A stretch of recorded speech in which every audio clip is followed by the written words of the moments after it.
जिल्दसाज की अधूरी किताब रामकांत की दुनिया उस पुरानी दुकान की धूल भरी दीवारों में सिमटी थी, जहां सदियों की कहानियां सांस लेती थीं।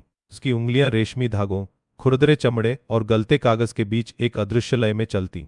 बाहर शहर की आपाधापी थी, गाड़ियों का शोर, लोगों की बेतरतीब बातें, पर दुकान के भीतर एक अजीब सा ठहराव था, जैसे समय ने खुद अपनी रफ्तार धीमी कर ली हो। आज सुबह उसे एक पुरानी पोथी मिली थी, जिसका हर पन्ना समय के घावों से करा रहा था। पीले पड़ चुके, किनारे फटे हुए और स्याही धुंधली पड़ चुकी थी। उसने आंखों पर चश्मा सरकाकर उस पर झुका और अपने औजारों के पिटारे से एक पतली सी चिमटी निकाली। यह सिर्फ एक किताब नहीं थी। रामकांत के लिए हर किताब एक जिंदा कहानी थी, एक आत्मा थी जिसके घावों को वह अपने हाथों से भरता था। और इस पोथी को छूते ही एक और कहानी उसके भीतर जाग उठी, एक ऐसी कहानी जिसे उसने सालों से अपने मन के किसी अंधेरे कोने में दबा रखा था। वह रामकांत नहीं था, वह रामू था, गांव के उस कच्चे मकान में रहने वाला एक युवा लड़का जिसके सपने किताबों की खुशबू से कहीं ज्यादा थे। उसकी दुनिया में सिर्फ किताबें नहीं थीं, बल्कि मीरा भी थी।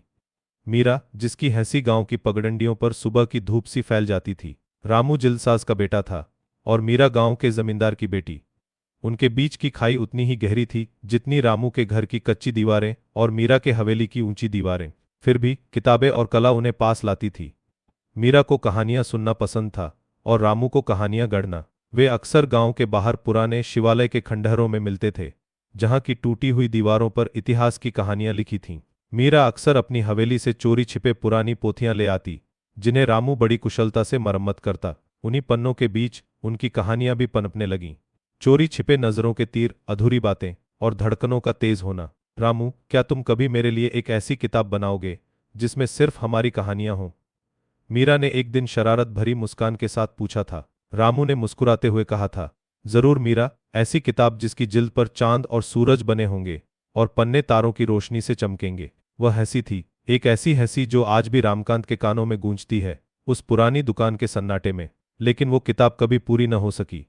एक दिन मीरा की शादी तय हो गई, एक अमीर घराने में, दूर के शहर में।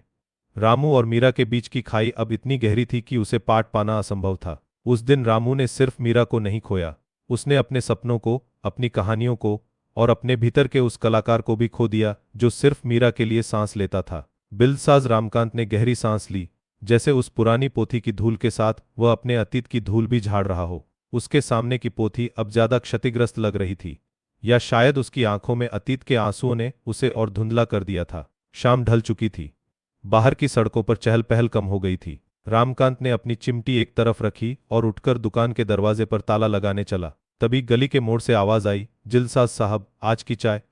यह किशोरी लाल था, नुक्कड़ वाला चाय वाला। किशोरी लाल की चाय रामकांत के दिन का एकमात्र सहारा थी, एक गर्माहट जो उसकी खामोश दुनिया को कुछ पल के लिए जीवंत कर देती थी। आज देर हो गई किशोरी, रामकांत ने मंद आवाज में कहा। किशोरी लाल ने चाय के कप रामकांत के हाथ में थमाते हुए कहा, देर सबेर तो चलती रहती है मालिक, जिंदगी की किताब है, कब कौन सा पन्ना मोड़ जाए कौन जाने। रामकांत ने चाय का घूंट भरा।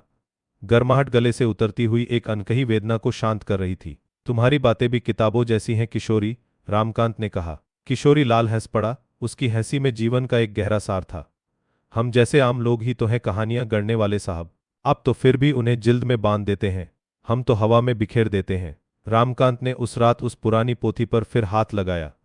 उसके क्षतिग्रस्त पन्नों पर मीरा की यादें तैर रही थीं। उसने हर पन्ने को बड़ी सावधानी से देखा, जैसे कोई पुरातत्वविद किसी प्राचीन सभ्यता के अवशेषों को देख रहा हो। उसे याद आया, मीरा की एक आदत थी, जब भी वह कोई किताब पढ़ती, उसके आखिरी पन्ने पर या कभी कभी बीच में कोई छोटा सूखा फूल रख देती थी, एक निशानी, एक अदृश्य हस्ताक्षर।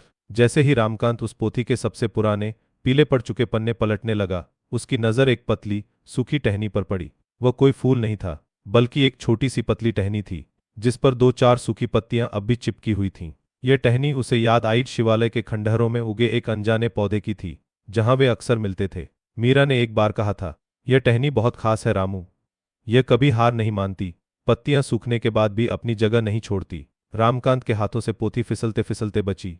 यह वही निशानी थी, मीरा की। उस टहनी के नीचे एक छोटा सा, बारीक कागज का टुकड़ा चिपका हुआ था, जिसे रामकांत ने शायद सैकड़ों बार मरम्मत करते हुए भी नहीं देखा था। उस पर मीरा की पतली सी लिखावट में कुछ शब्द लिखे थे, हमारी किताब अधूरी नहीं रामू, बस उसके पन्ने अभी पलटने बाकी हैं। रामकांत के होंठ कांपने लगे, उसकी आंखें नम हो गईं।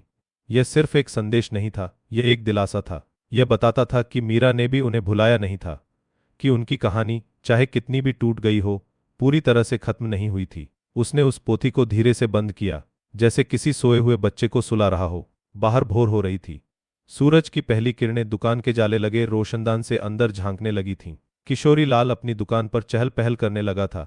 चाय की पतीली से भाप उठ रही थी। रामकांत ने अपनी आंखें पोंछीं। वह जानता था कि उसकी अपनी किताब शायद कभी पूरी न हो, लेकिन मीरा ने उसे बता दिया था कि उस किताब के पन्ने सिर्फ पलटते रहने चाहिए, सफर चलते रहना चाहिए। आपको यह कहानी कैसी लगी? हमें कमेंट्स में बताएं और चैनल को सब्सक्राइब करना न भूलें।